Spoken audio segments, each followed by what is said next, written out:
Okay, I'm back. I see now they only let me make it 10 minutes long, so I might just go back in. So as I'm looking at this surgeon, I'm telling him, you know what, just give me what you got.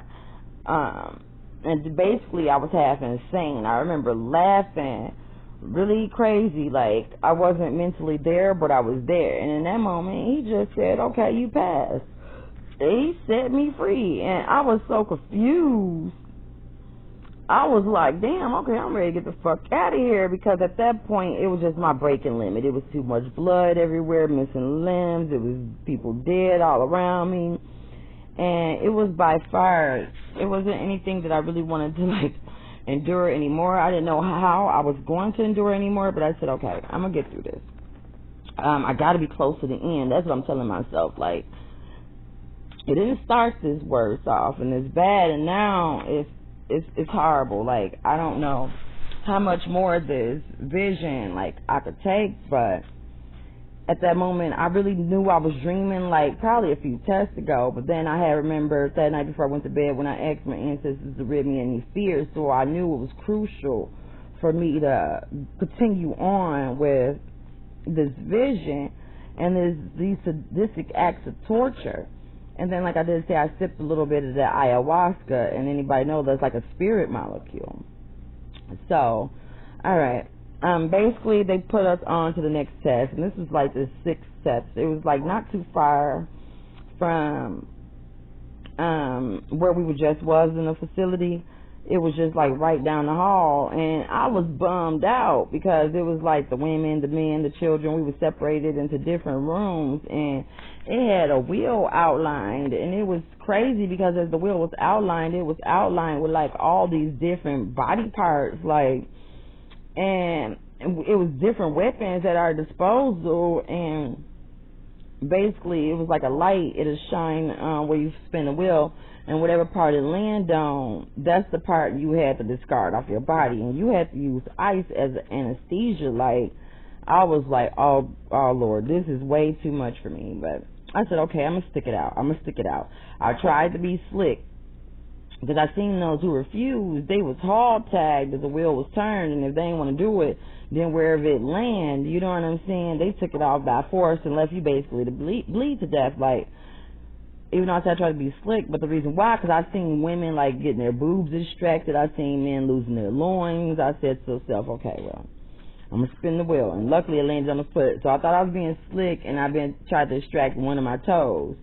Yet to my surprise, I was told this wasn't good enough, and the wheel was spent. It landed on losing an arm. I had seen this event, and by the time the surgeon made it to me, my ass was crawling away through the shaft. Like, I'm like, that's the first time I saw an escape route. I went straight through the vent, like, I'm not about to you ain't about to cut off my arm. I hurry up, got away. And then I was led to like the 7th location. Basically, that's what I came up to, and it was a test. It was a staircase. I noticed that, and basically it spiraled upward, and it was many children, at least 100 of them. I noticed it was like 2 doors, one midway up the staircase and one all the way at the very top. And the kids, like, for some reason, I don't know if you could trust them. They was very innocent, like, you know what I'm saying, like the way kids would be. And as you approach the first door, the kids was like, go through this door, go through this door. And then other kids was like, no, go up. So basically, I bypassed the first door altogether, and I came up to the very top of the staircase. And then some kids were saying, yeah, you made it. And some was like, yeah, enter here. Then something said, you know what, you better follow your first mind. So I limped down the stairs, because remember, I was missing a door this time. So I limped down the stairs, and basically I went through the first door I saw. And as I opened up the door, I was greeted by those who administered the test, and they notified me I passed all 7, and they were showing me that basically those who didn't choose the right door, they was falling off to their death into an abyss. And I said, woo, to myself, but I was so angry. They offered me a position. They was basically like, you made it, you're chosen, you could be a part of the elite. We want you to join us. And they said that basically, I can't just, wait a minute, I'm losing track of my vision here. Okay, as I came through the door, they told me that there was an elite group. They wanted me to join them. And all basically at that time I could think of was calling the police, getting out of there. I was thinking that the love of my life was right around Detroit looking for me, unsure where I was at.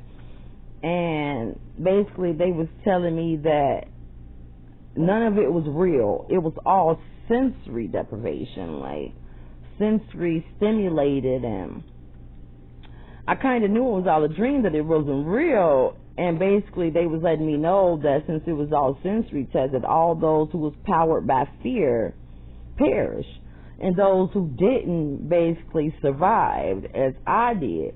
And basically the lady kissed me on the cheek, and when she did, I awakened. I was stunned, but I was feeling great, like yes, I just received my prayer in last night meditation. And I asked myself, am I truly over all my fears? But I woke up and I felt rejuvenated, and I didn't feel any sense of fear left in my body or in my spirit and my soul. I actually, like I said, I felt rejuvenated. I felt happy. I felt blissful. Now, I did take down a couple of notes to things that I noticed, so bear with me as I just scroll through my other iPhone, and I'm going to just pull it up. And this is just what I noticed. Okay, that was a vision, but this is what I noticed about the vision. Like, the aspect of fear, it was necessary for our conquest. For the soldiers that had put us through the test, like I didn't know there was police and soldiers, the elites, they had faced these same challenges. And basically they was there to encourage us. When he whispered in my ear, he was like, you can do this. Yet they was there to let us experience the worst of their worst. It was like the people who was afflicted, it was like the people who was afflicted the fear that put us through the test, they was part of the team. You know what I'm saying? They respected one another, like the people who put us through the test, and then the ones who actually administrated the test. It was like duality. Like, they both was working on the same team. Basically, they respect one another. I mean, each set of tests had their administrators, and they were average people who passed on to be elites. And that was on both sides. Even on those who was the side that was afflicting the pain, the only power they had over us is once we, the subjects, basically given our power to them in the mode of fear. Once they realized, the ones who was administering the test, that we had like succumbed to fear, that's the only time they was able to hurt us. So basically it was like showing you that you have your own God self, that you shouldn't fear anything or anybody, and the only power they hold over you is the power you give to them through your fear. But if you didn't fear them, you were able to make it on to the next level. Because I realized, like, when I was able to make it on to the next level, they gave me a little look like they couldn't wait to torture me, but they didn't have no power over me at the same time. And it was crazy because it was even children there, like I said. Now, the children I saw, they wasn't, other than on the staircase, was little kids, but I mean the ones going through the test, they probably like was 13, 14. The children, most likely, they was, I mean, by far they was innocent, the ones on the doorstep. They didn't allow you to say any cursing around the kids. Like when the lady, she invited me inside the room in my vision to tell me that I passed on to join the elites, and that I could be a part of them. I remember when I was like, F this, I want to leave, she dismissed the children while explaining to me they are very impressionable.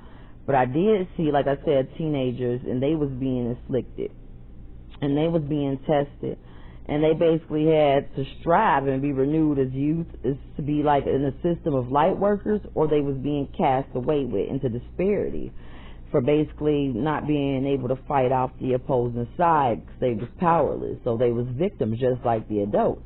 At that time, like, when I was thinking of it, I didn't know which side I would join, because I was thinking, which one could you say was holy or righteous? The ones who put you through the hell, or the ones who actually administered the test? Like, I didn't know which side was good, which side was evil. Like, you made me go through all these tests to keep telling me I could do it, and people are dying around me. And then on the other side, they're doing everything to us, and they only have power over the weak, basically, and the fearful. Like, so I looked at it like it was humanity's job. I mean, both could be damned, but both could prevail supreme. And basically, it was our blood that refined them. Like, nothing was wasted. So they let us know that these people on both sides, they was all elites. They was once human the way we are right now in the 3D. And the difference is, when they passed on, they chose which side they wanted to work on.